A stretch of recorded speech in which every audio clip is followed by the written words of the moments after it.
It was supposed to be just another quiet night in the small, dusty town of Fairhill, a place where nothing much ever happened. And when it did, word spread faster than wildfire. Sheriff Dale Harlow and his deputy, Lisa Monroe, were on their usual night patrol, driving through the silent back roads and checking in on the familiar landmarks they'd passed 100 times before. Both of them were known and respected in Towndale. It's a steady hand with over 2 decades in law enforcement, and Lisa, a smart, known-sense deputy with a sharp mind and a calm, under-pressure attitude. Together, they made a solid team, the kind of people you'd want showing up if things went sideways. But that night, they never came back. No radio contact, no patrol car, no signs of a struggle, nothing. The town woke up the next morning to confusion, then panic. Calls to the sheriff's office went unanswered. A search party was formed by sunrise. Volunteers, neighbors, state police, everyone pitched in. They scoured the roads, the nearby woods, abandoned barns, old wells, anything that might hide. A clue, days turned into weeks. The car was never found. Neither were their badges, weapons, or any trace of what happened. It was as if the two had simply vanished into thin air. Rumors spread quickly, as they do in places like Fairhill. Some believed they were taken maybe by someone they'd arrested long ago. Others whispered darker theories, ones involving cover-ups, or secrets buried too deep. But nothing concrete ever turned up. After a while, the case faded from headlines, leaving behind only questions, theories, pain for the families who never got answers. 16 years later, life in Fairhill had moved on, at least on the surface. The sheriff's department had new faces, new cars, and new priorities. But for some folks, like Lisa Monroe's younger sister, Maggie, the story was far from over. She never stopped digging, always looking for any overlooked detail, any small thread to pull. And she wasn't the only one. A few locals still kept their ears open, especially old-timers who'd lived in town their whole lives and remembered how strange things felt during that summer of 2009. Then, one hot June afternoon, something unexpected happened. It didn't come from a new witness or a sudden confession.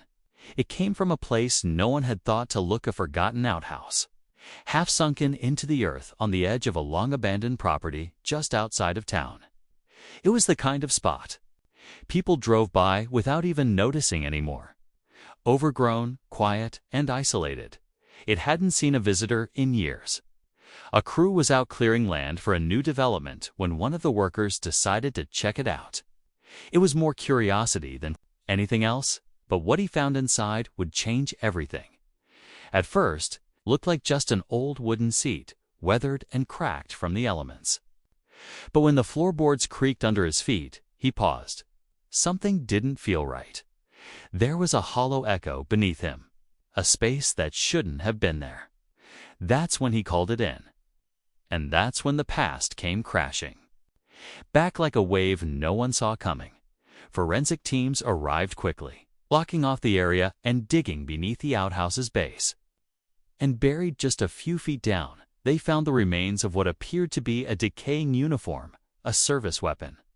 And something else, something that would send shockwaves through Fairhill all over again.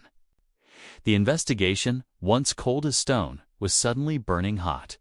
Who buried the evidence there? Was it a place of murder or a desperate cover-up? What happened on that night shift so many years ago that led to this hidden grave in plain sight? And why had no one found it until now? The town was shaken again. News crews returned, families reopened old wounds, and questions flew like dust in the wind. But there was still no clear story.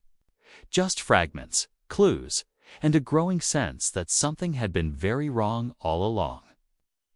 People began remembering things differently. Small details that didn't matter before suddenly felt suspicious. The past wasn't done with Fairhill, not by a long shot, and at the center of it all was a simple wooden shack, no one had given a second glance for over a decade. That outhouse, that forgotten piece of land, had been hiding secrets the whole time. But the discovery raised just as many new questions as it answered. Why there? Who would have had access? And most importantly, what did Sheriff Dale and Deputy Lisa stumble into that night that was dangerous enough to cost them everything? Some say they found something they weren't supposed to. Others believe it was someone from inside the department who didn't want the truth to come out. Whatever the case may be, the truth was no longer buried. And with it came a new urgency and need to finally finish what was started 16 years ago. This is the story of how two respected officers vanished without a trace, and how an old wooden outhouse, defrauded and nearly forgotten, held the key to a mystery that haunted a town for more than a decade. What happened that night? Who's been keeping the secret? And what happens now that the truth is starting to rise to the surface? Stick around, because what comes next will change everything. You thought you knew about the case of the missing sheriff and his deputy. And believe me, the answers don't come easy. Back before everything went sideways, Sheriff Dale Harlow was the kind of man folks trusted without needing to ask why. He was steady, grounded, the kind who looked you in the eye and meant every word he said. He'd grown up not far from Fairhill, worked his way through the ranks, and knew almost every family in town by name. He wasn't flashy or loud. He just showed up, did the job, and went home. People respected that. And Deputy Lisa Monroe. She was younger, quicker to question things, but sharp as a blade. Came from a law enforcement family too, but she had her own way of doing things. Tough when she needed to be, but kind-hearted underneath. Some folks used to joke that she was the brains and Dale was the heart. Truth was, they balanced each other in a way that made them hard to replace. That's what made their disappearance all the more unsettling. These weren't the kind of people to vanish without reason. And they definitely weren't the type to run. But from the moment their patrol car disappeared, it was like someone had wiped the night clean. No footprints, no calls, no sign they'd even finished their route. The last radio contact was logged at 1:17 a.m. Routine check-in, calm voices. Nothing out of the ordinary. And then silence. Back then, some people swore they saw strange lights out by Miller's Ridge that night. Others claimed they heard distant shouting near the old quarry. One farmer even said his dogs went wild around the same time, barking and howling like they'd smelled something wrong in the air. But every lead fell flat. Investigators followed every scrap of information, hoping for a break, but nothing stuck. It wasn't long before theories started growing like weeds. One theory pointed to the old Barlow property, an abandoned patch of land just west of town that had once belonged to a recluse named Ernest Barlow, to be known for odd behavior, and kept to himself for years. Some folks thought Dale and Lisa had gone out there that night to check on something, maybe a trespassing call or a disturbance, and never came back. But Ernest had died 3 years before they went missing, and the place had been empty ever since. Still, search teams looked. Nothing. Another theory circled around a prisoner transport that had gone wrong a few weeks earlier. Dale and Lisa had helped bring in a man wanted for several violent crimes across state lines. The guy was cold, calculating, never said much, just watched. The arrest went down smooth, no trouble. But some believed maybe someone connected to that man had followed them back to Fairhill. Maybe revenge had been the motive.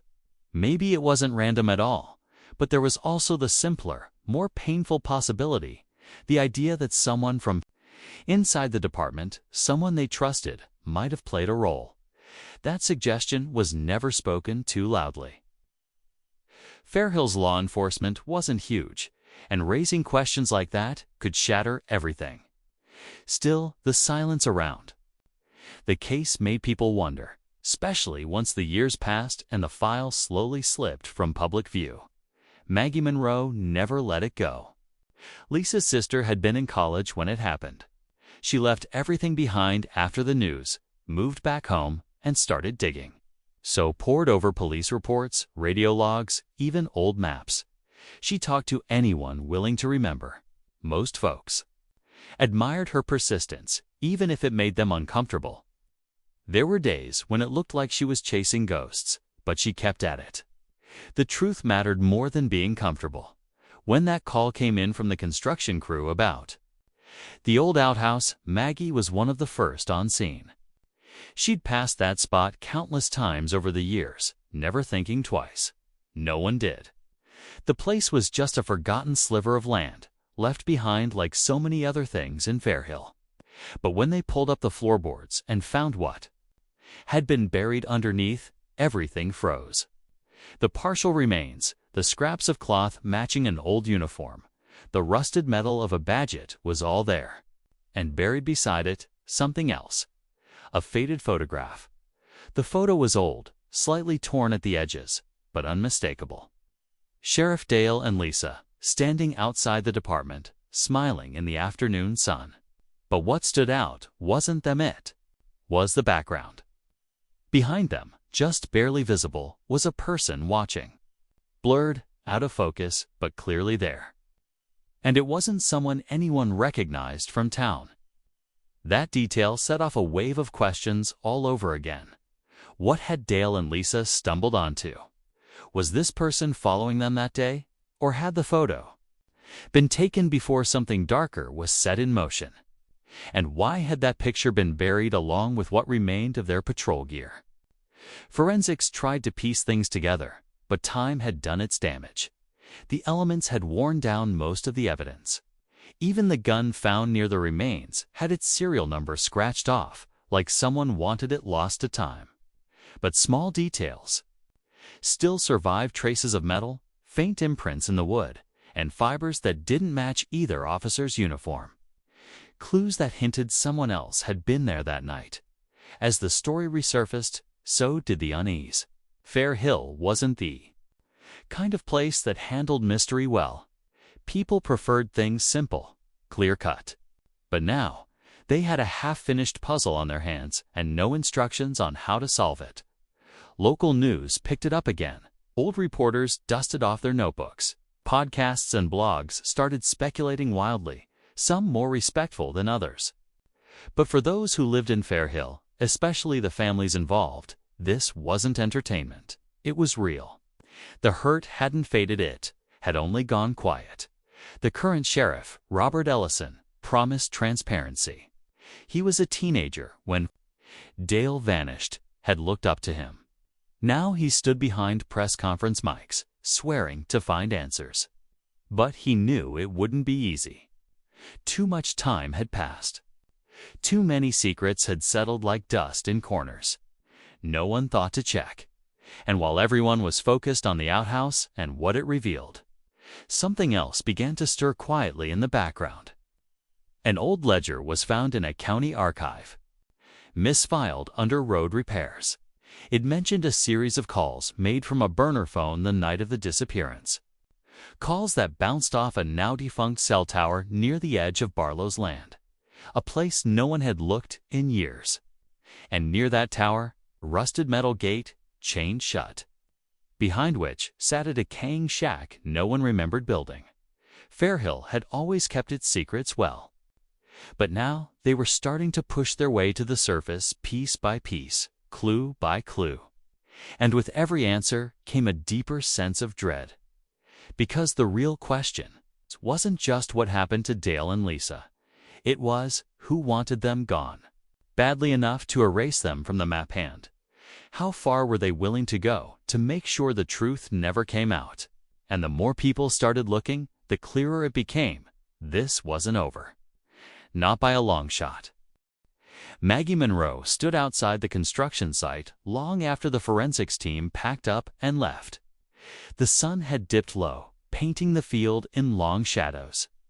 Her hands were stuffed in her jacket pockets, fingers clenched around the photo they'd found. She'd already stared at it 100 times. The figure in the background, the one just barely in frame, kept gnawing at her. It was like a splinter in her mind she couldn't dig out. Who was watching them that day? And why was that photo buried with the remains? Back in town, not everyone was glad the case was back in the spotlight. A few old deputies from the time had already retired and weren't eager to talk. Some just didn't remember much, while others clearly remembered too much and wished they didn't. Sheriff Ellison called for a review of all case files. But Maggie knew better than to trust paper trails in a town where half the records were still kept in dusty boxes. She started talking to people herself, quietly asking questions that made a few doors close faster than they opened. At the same time, another thread began to unravel. One of Dale's oldest friends, Tom Abernathy, had worked dispatch the night they vanished. He'd never spoken publicly about that night. But with the new discovery, he finally agreed to sit down with Maggie. They met at the edge of town, in a diner that hadn't changed since the 80s. He looked tired, older than she remembered, and kept glancing around like someone might be listening. "I shouldn't even be talking to you," Tom said, voice low, staring into his coffee. "But I heard something that night, something that never made it into the report." Maggie leaned in, heart thudding. Right before their last check-in, there was another transmission. Static at first, then Dale's voice, but he sounded different. Urgent. He was trying to say something about Barlow's shack. Then it cut out. Why wasn't it logged? Maggie asked. Tom hesitated. "'Cause I was told not to log." He wouldn't say who told him. Wouldn't even confirm if it came from someone in uniform. But Maggie left that diner knowing one thing for certain. Someone in that department had tried to bury the truth early on. Meanwhile, Sheriff Ellison got word from the state lab there were traces of a rare compound in the soil beneath the outhouse. A kind of preservative not commonly found in that region. It matched chemicals used in construction sites tied to a now-defunct company from the late 2000s. The company's records also conveniently missing from the county database. But one of the addresses linked to that company, it pointed back to a property once leased under a fake name. A name traced to a former police contractor, someone who'd worked quietly behind the scenes in several small departments, including Fair Hill. As Maggie dug deeper, the connections began to tighten. There were names she recognized from her sisters. Journals people Lisa had mentioned in passing, officers she didn't fully trust. One of them had left town 6 months after the disappearance. No explanation. Another still worked part-time as a consultant, staying just under the radar. Maggie started building a wall of names, photos, notes all pinned together with pieces of red string, the kind you'd only see in crime dramas. Except this wasn't fiction. This was her life. At the same time, another layer of the story quietly unfolded across town. A teenager named Caleb Morris had stumbled onto something he shouldn't have. He was hiking through an old service road near the quarry when his dog ran off into a thicket. Caleb chased after him and found a half-buried box wrapped in plastic. Inside were newspaper clippings about the missing officers, cassette tapes labeled by date, and a note written in shaky handwriting. They were right. But no one listened. Caleb brought it home, not realizing what he had. His mother, a nurse at the local clinic, called it in. When Maggie heard about the tapes, she got there before the press did. Sheriff Ellison allowed her to sit in on the initial listen-through. Most were blank, damaged by moisture. But one, dated 3 days before Dale and Lisa vanished, had a voice recording Lisa's voice. It was a personal log, something she must have recorded privately. In it, she talked about feeling watched, about discovering something that didn't line up with official reports. She didn't name names, but her fear was clear. "I think Dale knows, but he's trying to protect me. I don't want to believe. It's someone from the inside, but too many things aren't adding up. If anything happens to us," the tape ended there. Mid-sentence, hearing her sister's voice after all those years cracked something inside Maggie.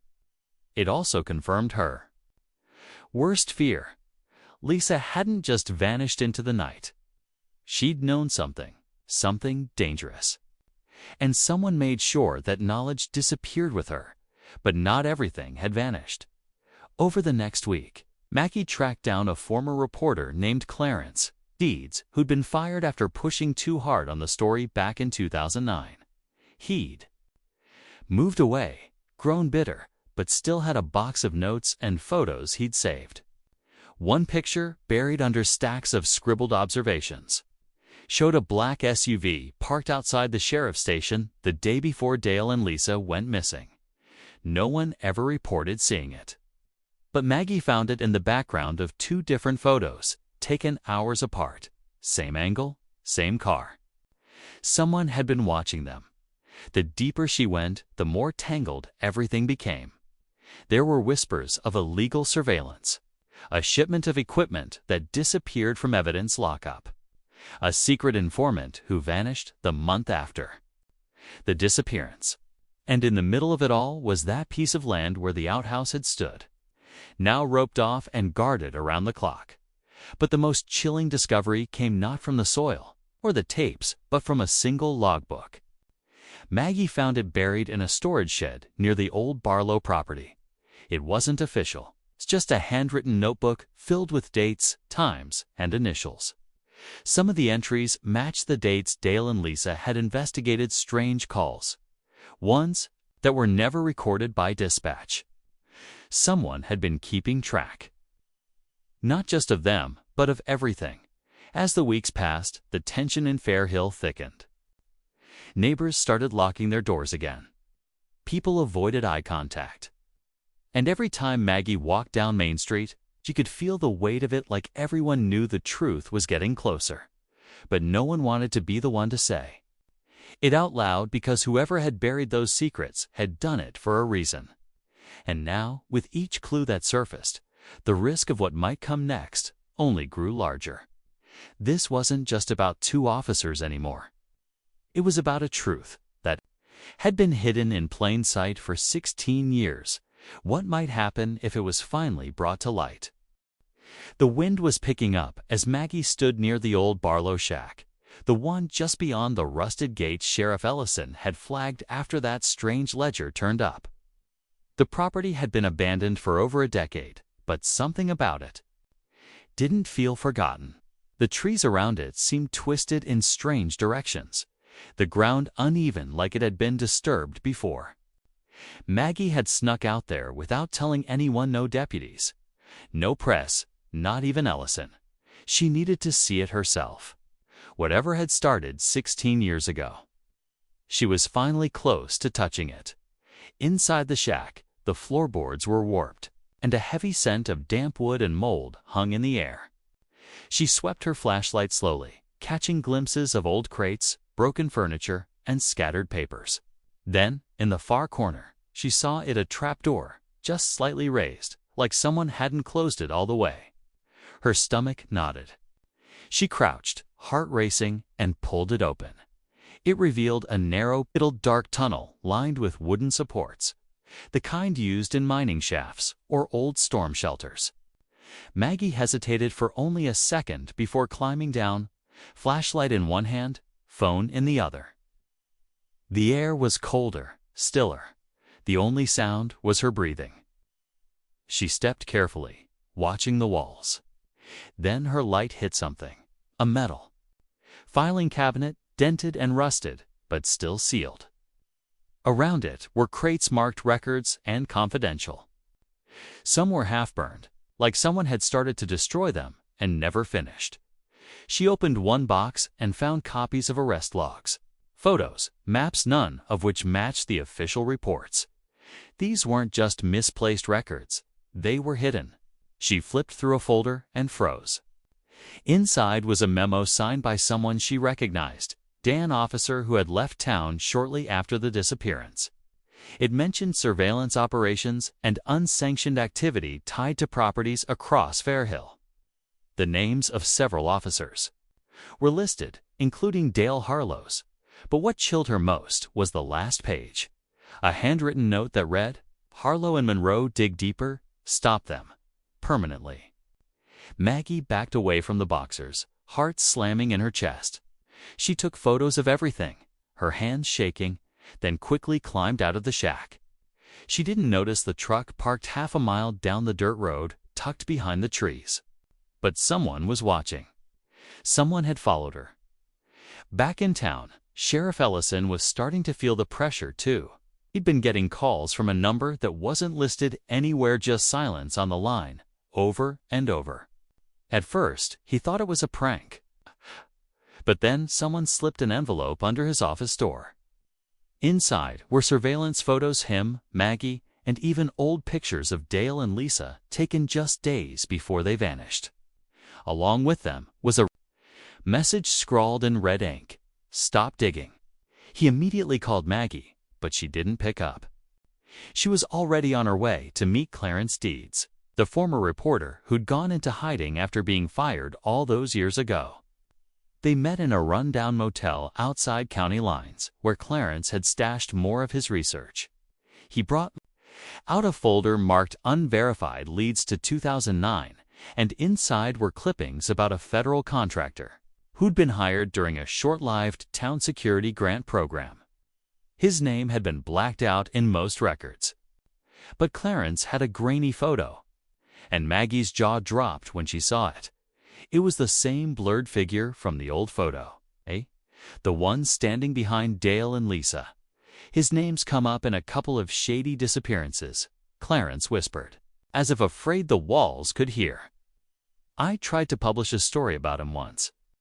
Next day, my editor shut it down, and I was told to leave it alone. Maggie asked where he'd last been seen. Clarence pointed at the map and circled a small cabin deep in the woods, north of the quarry. It was off any official route, no phone service, barely even a path leading to it. Maggie didn't hesitate. She got in her car and left without telling anyone. The road to the cabin was narrow, overgrown, and quiet. She parked half a mile away and walked the rest. The air was heavy, the sky overcast, as if the world knew something was about to snap. When she finally saw the cabin, her breath caught. It was just as Clarence described, small, unmarked, isolated. But there were signs of life. Smoke curling from the chimney. A faint creak of a rocking chair on the porch. She crept closer, staying low. Her phone buzzed in her pocket. Sheriff Ellison. Again. She didn't answer. She was staring at the porch. Now, where a man in a dark coat sat facing the trees. He wasn't old, but there was something tired and hollow about the way he sat. Like someone who'd spent too long looking over his shoulder. Maggie didn't step out of the shadows. Not yet. Instead, she watched, trying to see if he was alone. Her hand rested near her phone, ready to record. She needed proof. She needed to know if this was the man who had followed Lisa and Dale, who had watched them, who had buried the truth, deep enough to keep an entire town quiet. Back in Fairhill, Sheriff Ellison was putting the pieces together too. One of his deputies brought him a report from the state someone had accessed the evidence. Locker years ago under a forged clearance. The person had used an ID that matched the alias linked to the federal contractor Clarence had warned about. That same alias had been used to rent a vehicle in Fairhill the week Dale and Lisa disappeared. Ellison grabbed his coat and keys, heading toward Maggie's house, but she wasn't there. She hadn't been home since morning. He looked at her. Wall of notes, maps, pins, and photos. That's when he saw it, a small red circle on the map by the quarry, and the words, last lead. He grabbed his radio. Unit 3. This is Sheriff Ellison. I need backup near Quarry Road North. Possible location on subject tied to 2009 missing persons case. Proceed with caution. But by then, Maggie was already standing just a few yards from the man on the porch. The man turned slowly, like he already knew she was there. And when their eyes met, her breath caught in her throat. He didn't look surprised. If anything, he looked relieved. as if he'd been waiting all this time for someone to finally find him. "I figured it would be you," he said quietly. "You look just like her." Maggie's voice caught. "Lisa." The man nodded slowly. "She got too close. Too already. Know that, don't you?" Maggie took one step forward. "I know what you did." His expression didn't change. "No, you don't. Not yet." And just like that, the wind picked up again, and the woods behind them seemed to come alive with movement. Something was about to happen. The truth was close, and not everyone wanted it out.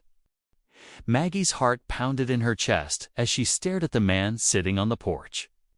Everything in her gut screamed to turn back, to run, but she couldn't. Not now. Not after coming this far. His words echoed in her head. "You look just like her, Lisa, her sister." The weight of it pressed down on her like a stone. But there was something else in his tone.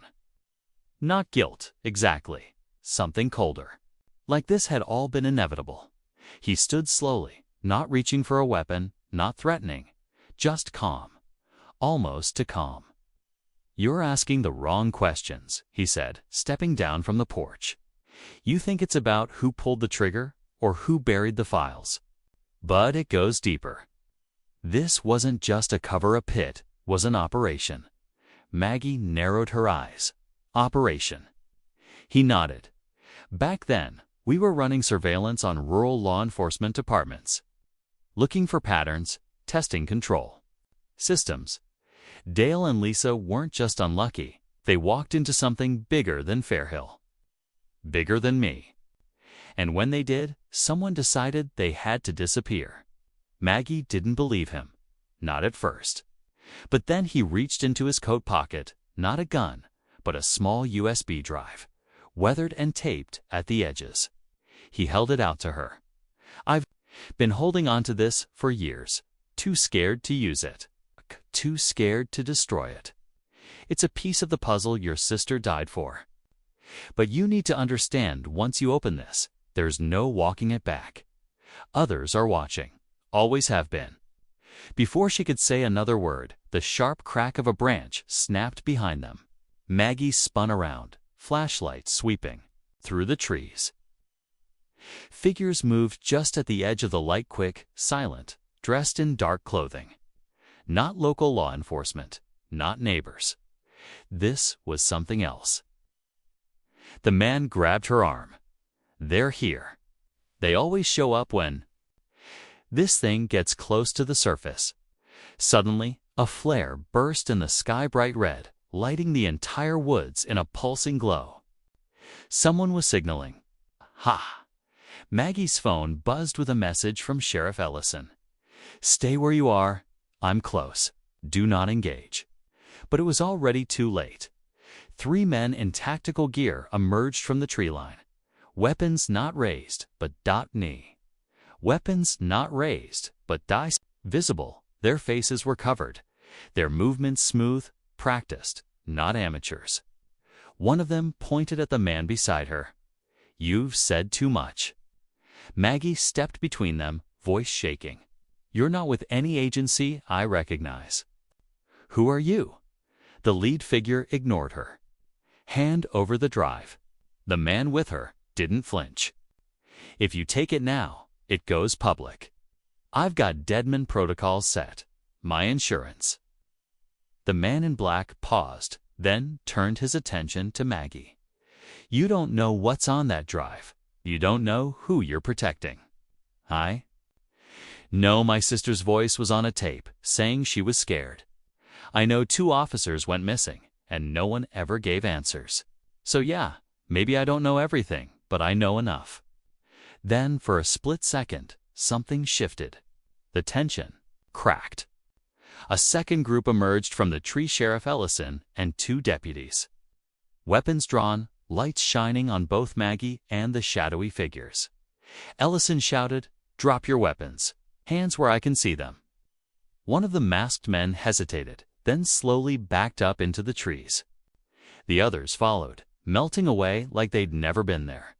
No shots, no words. just silence as they vanished. Ellison reached Maggie, breathless. "What the hell did you just walk into?" She held up the USB. "Something we were never meant to find." Ellison nodded grimly. "We'll need to copy everything. No networks, no cloud. Air-gapped systems only." But before they could leave, the man who'd given her the drive stepped forward again, voice low. "You still don't get it. This isn't about Dale and Lisa anymore. You think the outhouse was the only burial site?" He looked past them. "Into the darkness, there are more." Everyone froze. The words hung in the air like ice. "More?" Lisa asked. He nodded. Dale and Lisa were the first, but not the last. Maggie's skin went cold. "Where?" The man didn't answer. He just turned and walked into the woods, vanishing without another word. Ellison motioned for a deputy to follow, but by the time they reached the bend in the trail, the man was gone. No footprints, no sign. Back at the station, Maggie and Ellison sat in a locked room as the techs began scanning the USB drive. It wasn't just one file, it was hundreds. Video clips, surveillance logs, redacted memos with real names underneath. There were records of secret operations conducted across multiple rural counties, all involving manipulation of law enforcement protocols. Data flagged certain departments as non-compliant, listing officers who were to be neutralized. Maggie leaned in, pointing at one name. It was Lisa's. She flipped to another document. There, in plain text, was a schedule marked Shadow Interview 7, location, Fairhill. Date, June 13, 2009. That was the night her sister disappeared. But before they could dig deeper, an alert popped up on the terminal. Remote access attempt detected. Someone was trying to breach the system. Ellison cursed and yanked the power cable. They couldn't risk it getting intercepted. They were out of time. Maggie sat back, mind racing. Everything they thought they knew about that night was just the tip of something far more dangerous. Not just a cover-up, but a full-blown operation involving multiple departments. And potentially even federal contractors. If there were more, graves. If others had been silenced the same way, then Fairhill wasn't just a town with a mystery, was part of something far larger, something built on silence. As the storm rolled in that night, thunder rumbling over the hills, Maggie stared at the photos pinned to the board in front of her Lisa and Dale. Smiling in that photo, unaware they were already being watched. She knew what had to come next. The story had to go public. But the second she did that, she'd paint a target on her back. And she wasn't sure how far they'd go this time to make sure the truth stayed buried. Rain hit the windows in hard, rhythmic taps as Maggie sat alone in the sheriff's back office. The lights off, the USB drive still clutched in her hand like it might vanish if she let go. Sheriff Ellison had gone to coordinate with the governors. Liaison, they were finally taking things seriously after seeing the documents. There was talk of a task force of outside investigators, but Maggie didn't trust that help would come in time. Too many people had already looked the other way. And with what they now knew, waiting felt dangerous. The files had confirmed everything. Lisa and Dale had uncovered an off-the-book surveillance program testing how rural law enforcement could be quietly manipulated, monitored, even removed if they became a threat to a larger goal. The names, dates, and voice logs left no room for doubt.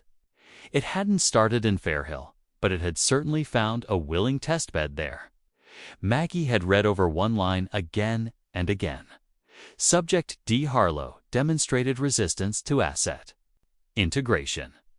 Subject L. Monroe initiated unsanctioned investigation. Both deemed liabilities. Her throat tightened every time she saw those words. But it was the next entry that flipped her world upside down. A report dated 2 months after the disappearance, logged by a field asset.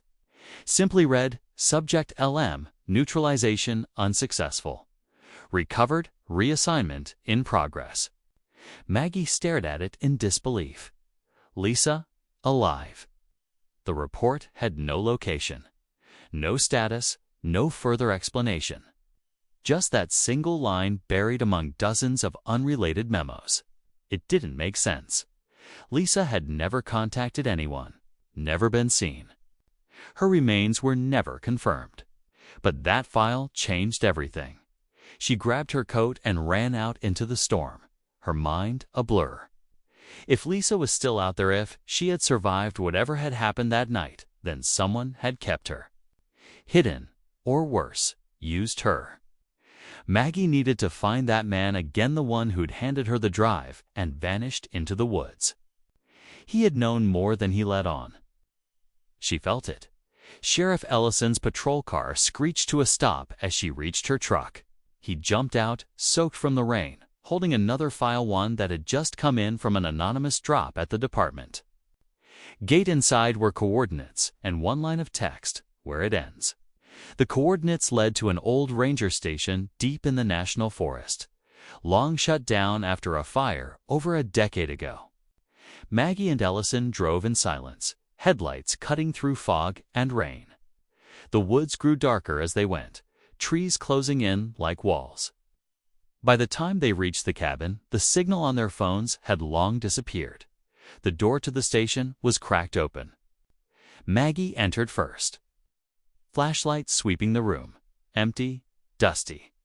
Then she spotted something, an old recorder on the desk, still powered, blinking red. A voice played automatically. "I don't have long. If you're hearing this, you've found the truth. But the truth doesn't stay buried, it waits. They used us, broke us. Lisa didn't die that night. She was taken. Reconditioned? I don't know where she is now. But if you find her, you'll know." It was the same voice from the cabin, the man who had given Maggie the drive. Ellison knelt by the desk and picked up a photo pinned beneath the recorder. His hand trembled. "Maggie, look at this." The photo was recent.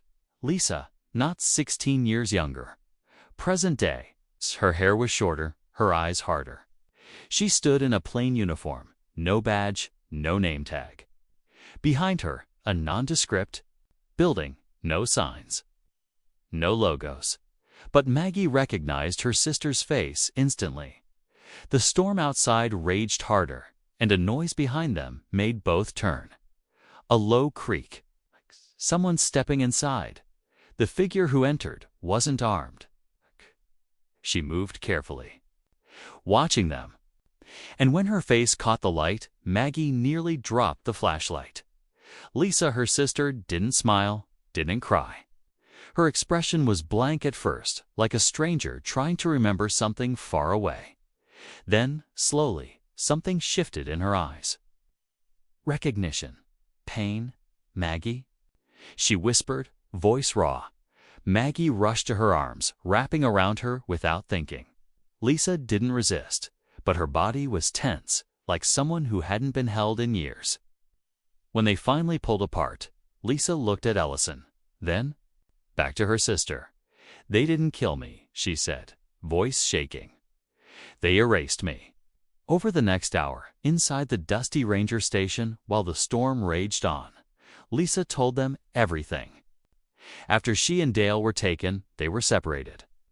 Dale had tried to fight back. She never saw him again. Lisa was moved from one facility to another, isolated. Questioned, she was told Fairhill had turned against her, that Maggie had stopped. Looking, they tried to rewrite her memories, change her identity, force her into roles she didn't understand. Sometimes she resisted. Sometimes she gave in. But she never forgot who she was. "Not completely. They used me in training ops," she said quietly. "They called it behavioral conversion. I was a case study. A failed one. Lisa had escaped just 2 weeks ago. No ID, no history. She had waited near the ranger station, the one place she remembered from a past that still felt real. She didn't know if anyone would come, but someone had. Maggie held her sister's hand as the first rays of morning sunlight cut through the trees. It felt like an ending. But then, Ellison's phone buzzed, one emergency signal coming through as service returned. A new alert from the department. Maggie opened it. It was a photo. The second outhouse. Different location. Same structure. Same burial style. A message followed. There are others. And that was the twist that stopped them cold. Because Fairhill wasn't just part of a test, it was the first one.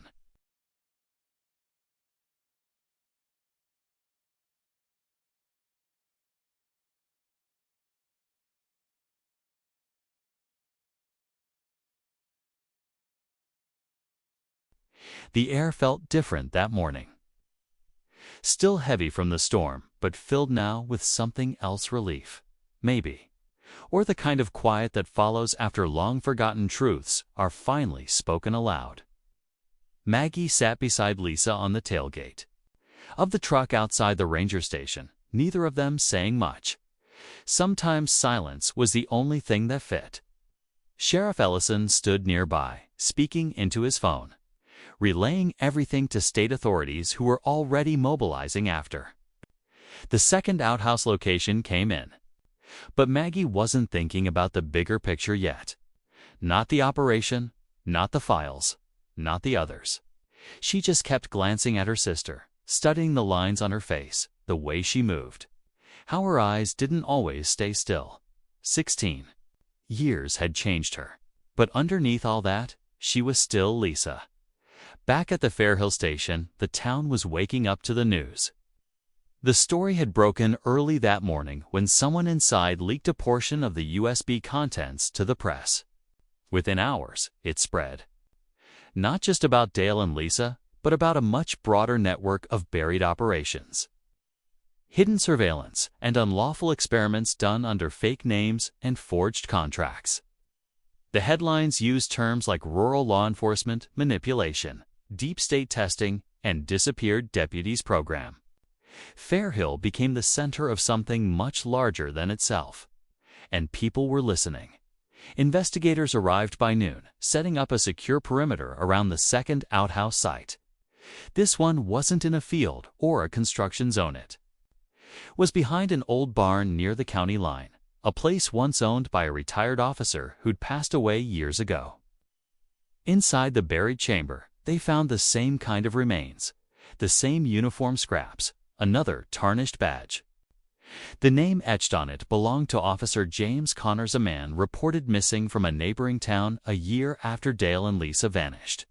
His case had been closed with no resolution. Now they had answers.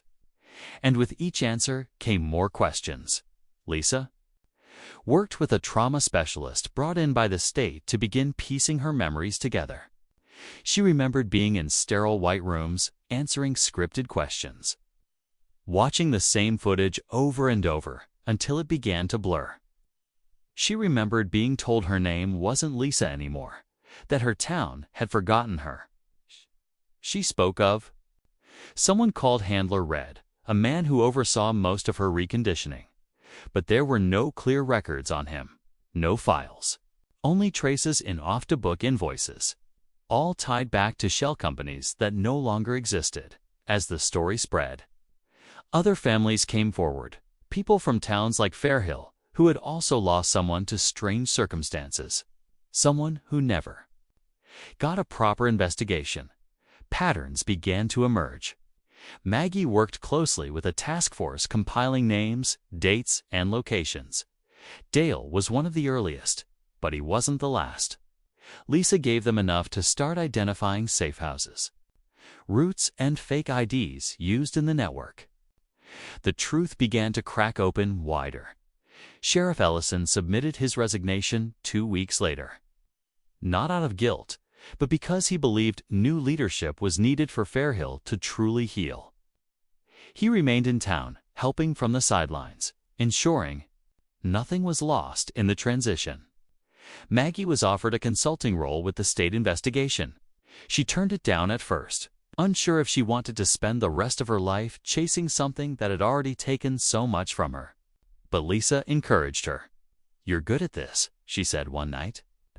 "You care in a way most people stop trying to." In the months that followed, Fair Hill slowly began to change. The department went through a complete audit. Policies were rewritten. New training programs were put in place. Now, people started to talk again, not just about Dale and Lisa, but about the cost of silence, the danger of assuming bad things only happen far away. Maggie helped lead town meetings where survivors and families came to share their own stories. They weren't always easy to hear, but they mattered. One day, a package arrived at Maggie's door with no return address. Inside was a small notebook, weathered, water-damaged, but still legible. It was Dale's, his last journal entries. The final page read, "If we go missing, someone needs to know we tried. Lisa and I didn't turn away. We saw something wrong and went toward it. That's who we are. I just hope that's enough." Maggie cried reading that. Not just for him, but for everyone who had been silenced for trying to do the right thing. Eventually, Lisa started writing too, not about what happened to her, not yet, but about what it felt like to be remembered. She spent her days rebuilding what she could, walking through Fair Hill at her own pace, watching the way people looked at her. Some didn't recognize her. Some did and didn't know what to say. But she didn't mind. She was here. That was enough for now. The final burial site they uncovered came almost by accident. A storm washed away part of the bank near the quarry, revealing a hidden chamber beneath the earth. No outhouse this time, just raw soil and another set of remains. Dental records later confirmed it was Dale Harlow. His family held a quiet service on a warm spring day. The whole town showed up. Maggie spoke briefly, standing next to Lisa. "He was the kind of man who didn't look away," she said. "He believed the truth mattered, even when it was dangerous. We owe it to him, Nan, to every name we've recovered, to never forget that." And as the crowd stood there in silence, the wind blowing soft through the trees, something changed in Fair Hill. A weight lifted. A wound began to close. Not all at once, but slowly, steadily, in the end.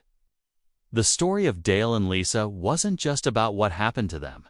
It was about how silence lets wrong things grow, about the cracks in the system, about how isolating people can disappear when no one is looking. But also, it was a story about persistence, about family, about how one person refusing to give up can bring everything back into the light. Maggie knew there were still pieces missing, still names out there, still trails to follow. But she also knew the worst part was over. The silence had been broken, and sometimes that's where justice begins.